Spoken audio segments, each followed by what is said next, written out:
But hello and welcome back to the SWAN Pricing Show. I'm Filip Fucic, I'm a pricing mentor. I'm Philip Zolota, business mentor.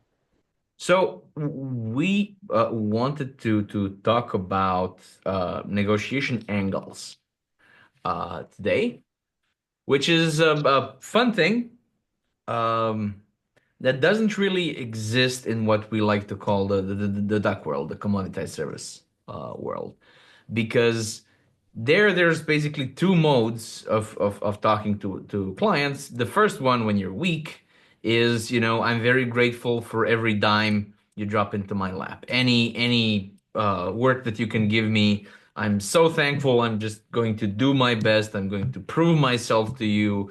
Please give me something more. And then when you do have a choice, then you switch into a competitive mode that basically, uh, that's not my problem. That's not my problem. That's not my problem. Here's a normal price that everybody charges. How much do you want and when? That's Mhm. that's the conversation. Oh, you don't have the money to do this. Well, what don't you need, right? So there's no real choice of angle. There's no room for any choice of angle. So you're either desperate for work or you're definitely not desperate for work, and the angle will change according to that. Just to preface stuff, I always wondered why people call it an angle, right? Mhm. And um, I think it's a clever metaphor because if you look at the negotiating positions as to lines traveling through space, right? It matters how they collide, when they collide, Yeah. at what angle they collide, right? So if it's a sharp angle or if it's a comfortable angle, that's going to be a different thing. So when I talk about swan style angles, I talk about a collaborative angle. So the colleague, right? Where we're trying to do solutions together. We're basically partners in this endeavor. So the competitive angle is still possible. Is the professional. So you hold firm on, yeah. That's not how it's done, right? That we're not gonna do that. Then you have the creative angle, which people enjoy, where you basically conjure up custom solutions out of thin Yeah. air for your client, so like a magician.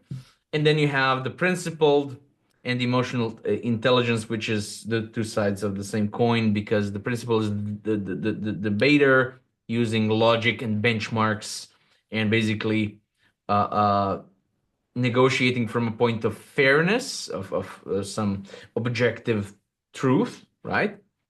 And the emotional intelligence is basically going on rapport. Trust me, okay? Trust me, we need to do this. Trust me, you need to pay me this. Um, so these are those five. Um, and it's a significantly different process, the negotiation, than the one um, in the duck world, which is mainly driven by math. So Yeah. we all know what this costs. How much do you want? And do I have free people to allocate to you at that time, right? And that's it. Here, there's all sorts of things, right? So what would you say?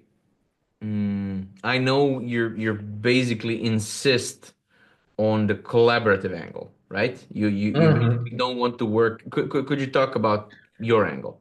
Yeah, absolutely. So, in specific ways about which we are speaking here, the duck and swan world, it is always the fusion in the swan world. So you have several angles combined, intertwined.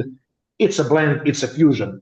But as you mentioned, my primary foundation is within the collaborative angle because I'm not nor the guy, not also in the specific state that I need to look for one more client, but also it's the portion of the mentality and overall approach to the business and relationship. So I am primarily aiming for and looking for strategic alliances, partnerships, and where I see the perspective, because I'm seeing it very through practical glasses.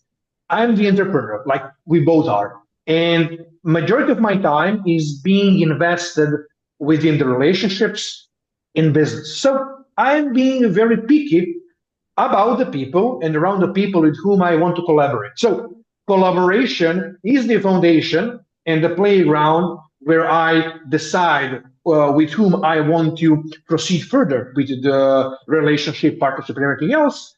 And that is the key point. And surely in the process, especially when you're talking about the negotiation, other elements are definitely jumping in. So we definitely have the competitive side is something where you'll stand your ground, as you mentioned, from the professional perspective, if you see that other side is maybe not necessarily understanding what should be done. So you can navigate stuff and act accordingly, while combination of the collaborative, creative, and principle approach is something what is driving that relationship further, especially if we are talking about the partnership. And if you are being focused on that, and it is meaningful for you, that is something what you are not necessarily enforcing, but looking for the people who think alike and with whom you have a long-term perspective of collaboration and building a relationship with partners.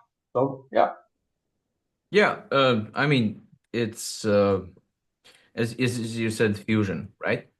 Uh, yeah, it's important to understand which of the style, which angle you're most comfortable with as a default, as your primary one, and then which is your secondary one, and not everyone goes well with every style goes well with every style. There's yeah, some pairs. Um, and when to switch. Because sometimes you try to be creative and you find a client that really you can see that they crave process, not ad-libbing, right? yeah.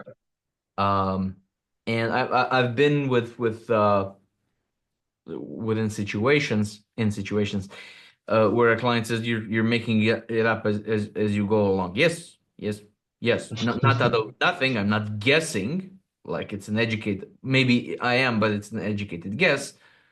Um, but it's to some clients it's off-putting. So some clients Yeah. are impressed um, because they can see the flow, the weave, uh, as is modern to call it. And some clients don't. So they expect to be not to be actually the first client to go through something. Um, and I've realized that actually most clients like to see a process already um developed Yeah. before their time.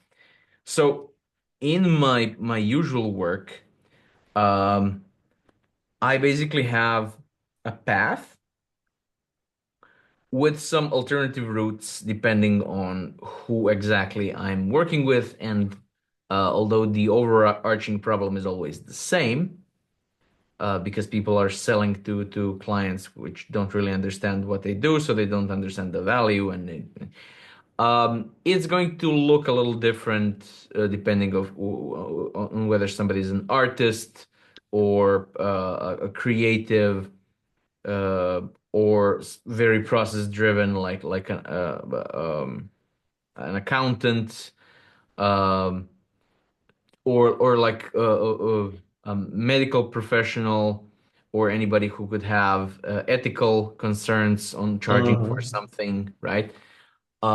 So that's going to look a little different, but there's always a process. Yeah. It's just that the path doesn't always look exactly the same. It has the same beginning and the same end, right? And that works.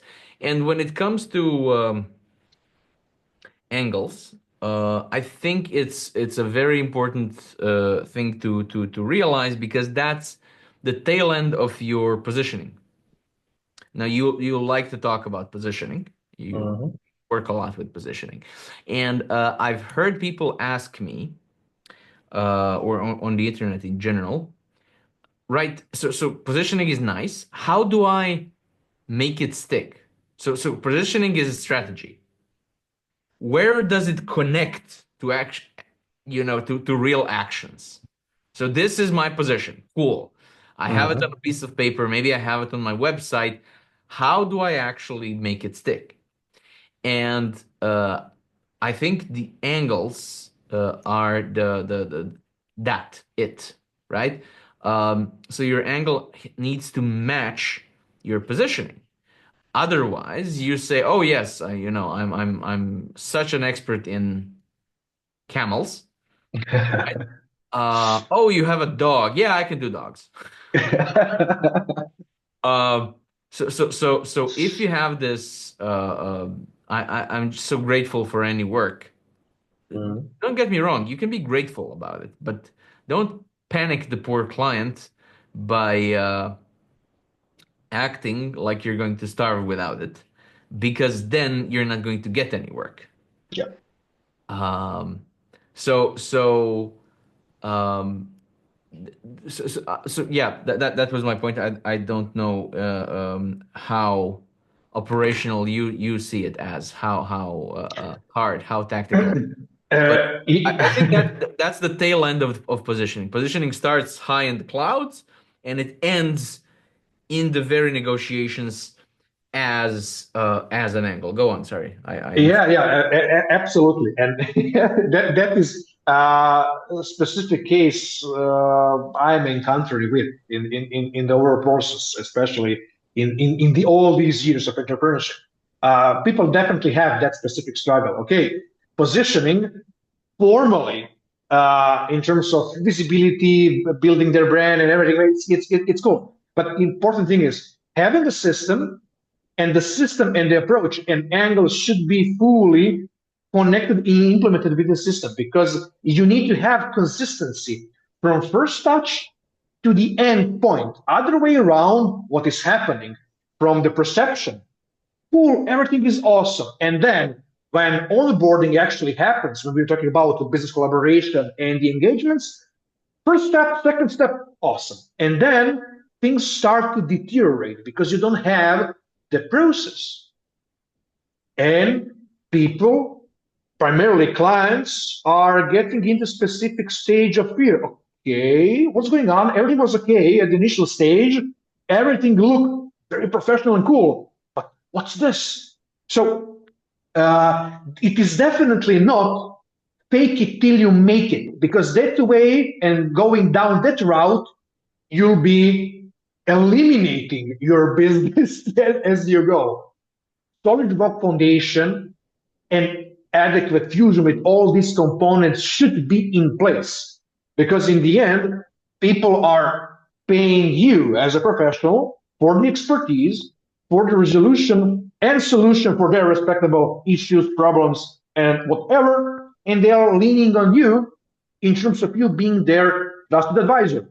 So for that, you need to be your foundation should be strong. And you mentioned an interesting situation with some of your clients, people who were not preferring going down the route and finding out the solution. But as you said, it's something based on the experience, because yeah. life, business, you're constantly encountering with some new specific, new situations which you need to resolve as you go. It's normal stuff, and it's not that you are guessing on the go based on previous experience, skill set, knowledge, experience, and expertise. You are making decisions and navigating towards the desired state. So it's normal, but definitely there is a specific type of character and significant amount of people who are strongly against that. So in that respectable case, you need to decide, do you want to go with them in collaboration or not, because that is definitely a stopping sign for them and a strong no-go if they want only the frame to be fully consistent without any additional creativity and some additional components maybe which weren't previously mentioned in the process because you're encountering something new, something uncharted. So Yes, these are two different, let's say, services. The yeah. charted and the uncharted one, they have a different effect on the clients, and especially I think in your area of expertise, um, you can't just do what everybody else is doing because doing that can only bring you, up to speed. You can match somebody else's speed, but they are already ahead. Yeah. But you can never go over them. You can never make up the difference that they had in the beginning if you're doing the exact same thing, right? Yeah, and people will test your angle, just like any other part of your offer, especially the price, right? Yeah. Um, People will test it. I usually have a fairly collaborative angle, um, but with some firm boundaries. So I don't work when I'm with my kids. And I had recently had a client who is too busy for his own liking. He would like Mhm. to work less and earn exactly the same.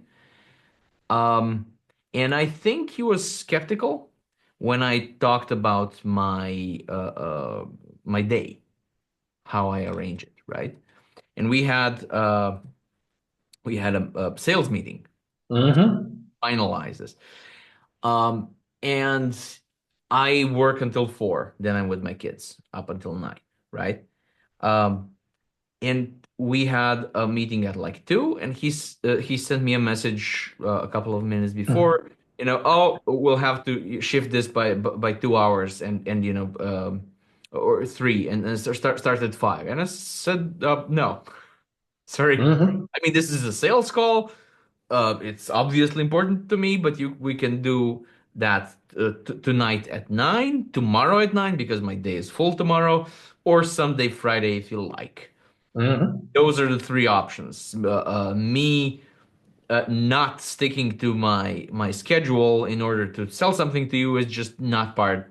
That's not gonna happen, you know. Mhm. And then after we started working, even so he already paid me and everything, and he said, "Oh, I can do it today. Can we do it tomorrow?" And tomorrow was Saturday. No, Yep. no, we cannot. Um, so after that, he stopped doing it. But I think he was skeptical about, am I just showing a stern face? But as soon as somebody, jingles with some cash, I'm like, thank you for any work, thank you for any work. No. Mhm. Yeah. And Yeah. I think he was happy with that because he would like to be able to just set firm boundaries and not kill himself working. But he would only be prepared to make changes if he knows that's possible, and he knows that's possible because I did it for myself. So he can learn from me, right? Mhm. Um, so people will test your angle. So it has to be. I think this is why it has to be real. It has to be realized. So you have to say, okay, this is my style, this is my angle, and if that doesn't work, I can shift to that one, and that's it. I will Mhm. not go swimming all around, um, trying this and trying that because that sounds inconsistent. And 95 times out of 100, you want to stick to either your primary or your secondary one. And to this end, I'm making a mini course that will be uh, when I say mini, I mean you can go through it in about an hour. So it's four modules of four lessons, each 4 minutes, and I'll we can put the link in the Yeah. episodes once it's done. But that's the idea for just to people to realize what the angles are, what their angle is, primary, secondary, when to switch. That's it. So courses are awesome, but I don't know when I'll have the time to go through 30 hours of anything. This will be something, oh yeah, I need that. It's a tool. Grab the wrench, Yeah. and so that's the idea. That's the idea of the mini course. Um, but I think it's interesting to talk about simply because this is one of the rare things that we talked about on this show Hmm. that simply doesn't really exist in the duck world. Yeah. It's a new dimension. It's like in Super Mario, when you suddenly go to a level that's 3D and everything else is 2D. It's just different. Um, so yeah, I have a 9-year-old kid that shows.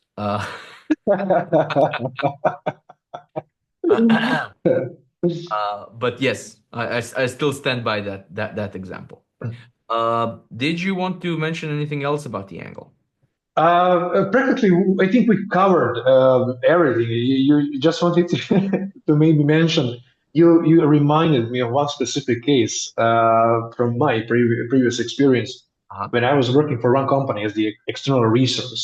It was a fractional executive role, long time ago, and I know that the partner, the client, was extremely irritated by my schedule because I was doing the educational, the fractional and stuff, and he was at least a little bit pissed off in continuity because I actually have tight schedule, everything organized and actually happening in specific time frame when he was constantly jumping everywhere. Very similar situation like you mentioned. So, but it's important that is something what is actually on them. It's their patterns, which in the Swans world, the experts shouldn't be allowing to transfer on their actions overall. So if you have the rules of engagement, you have your process, the way you work, and rules, you just nurture them and work by your book. And in the end, people who want to collaborate with you will respect all the boundaries, and those who are professionals and experienced one will definitely understand it, and they'll have their own, and you'll be respecting theirs. So it's okay, it's normal. Definitely not the situation as you mentioned, whenever somebody brings the opportunity and work, oh, awesome, awesome, and jumping immediately to that specific activity, do whatever needs to be done because client should be happy. Okay, I absolutely agree with that. But Absolutely. what does it mean happy? Yes. It's you're not there like the role maybe of Ace Ventura to make him laugh every time he jingles or whatever, but you're actually there to help and support their business to grow, to do whatever needs to be done or resolve their challenges and problems. It's pretty much straightforward. Yeah. So client happiness is a priority, just not over yours. Yeah, Because when you're happy, you do better work for the client. yeah, So yeah, it's in the exactly. interest of the client for you to be happy with the deal, right? Yeah. Um, and I don't think that should be controversial. I think maybe we mentioned it. Maybe we haven't. Hmm. Um, the customer is always right, right? It that's not a complete saying. It's the most popular form of it, but it's not complete. The complete one is in matters of taste, which Yeah, is fine. If something is a matter of taste, if something can be blue or pink or yellow, and it doesn't really matter to you, to the craft side of things. So the important parameters wouldn't move if it was blue or yellow. Then if the customer says yellow, then it's yellow because the customer is always right in matters of taste. However, when it comes to Swan style services based on expertise, not a lot is a matter of taste. Mm.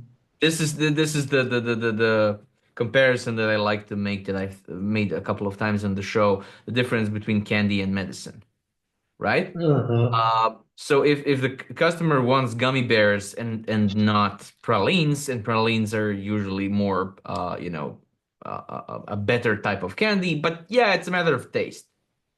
So it's sugar either way, right? It's going to have the sugary effect on them anyway, so it's a matter of taste. And yeah, you just let them choose whatever you like. However, that's not the same with medicine. Yeah, the customers would like the red pills. Who cares? The red pills don't do what they need to be done, so no, absolutely not. They no matter how much they want to pay for the red pills, you cannot ethically give them the red pills because the Yeah, red pills will do them harm. So while I can't say the customer is always wrong, it's definitely closer to that in this one world yeah, than the opposite, right? Um, they know what they want and they know their limits, budget wise, time wise, sure. How exactly we achieve that? What needs to be done? No, absolutely not. Right? I think we talked about that, but so I think it's important that people know how exactly that saying goes, and that's not me saying it. It's so it is a well-known saying. It's just people use only the first half of it, and that's a misuse at yeah, best, right? I think we can wrap it up with that. So today we talked about negotiation angles as the last implementation aspect of positioning, and so that's how you instrumentalize your positioning into something tangible. You use an angle. Um, so we talked about the collaborative angle, which you really like. So the colleague, we're doing it together, and the competitive angle, the professional, that with all the boundaries, and the creative magician conjuring custom stuff. Some people are like that. Some people more like the principled. This is the objective thing. These are some common yeah, practices. They want everything to be as objective as possible. And then there's the trust me, buddy, emotional angle that is mostly based on trust, which is also very, very successful. People should know what's their first one, that first one out of the gate, the one that they're most comfortable with, and what's the alternative.